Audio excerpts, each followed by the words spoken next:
नमस्कार मंडळी. एक बिनधास्त व्यक्तिमत्व, आवाजात दरारा, ॲक्टिंगचा खळखळाट म्हणून ओळखल्या जाणाऱ्या सुप्रसिद्ध ज्येष्ठ अभिनेत्री म्हणजे उषा नाडकर्णी. उषा नाडकर्णी यांना संपूर्ण महाराष्ट्र आऊ या नावानेच ओळखतो. आऊ म्हणूनच त्या घराघरात जाऊन पोहोचल्या. मात्र सिनेमातून सर्वांना रडवणाऱ्या आऊ मात्र आज स्वतःच खूप रडत आहेत.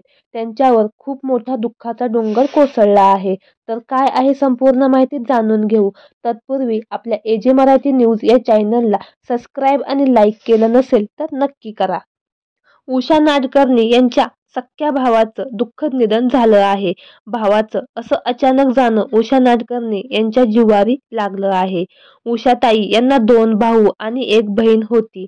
पण त्यांचा एक भाऊ बऱ्याच वर्षापूर्वी गेलेला, तर बहीण देखील 2016 साली देवाघरी गेली. त्यामुळे मंगेश कलबाग हा एकमेव भाऊ त्यांच्या पाठीशी खंबीरपणे होता.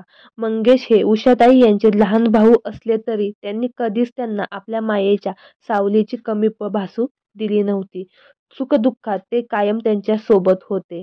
तर मंडळी, आपल्या AJ मराठी न्यूज या चॅनेलद्वारे उषा नाडकर्णी यांच्या भावास भावपूर्ण श्रद्धांजली. धन्यवाद.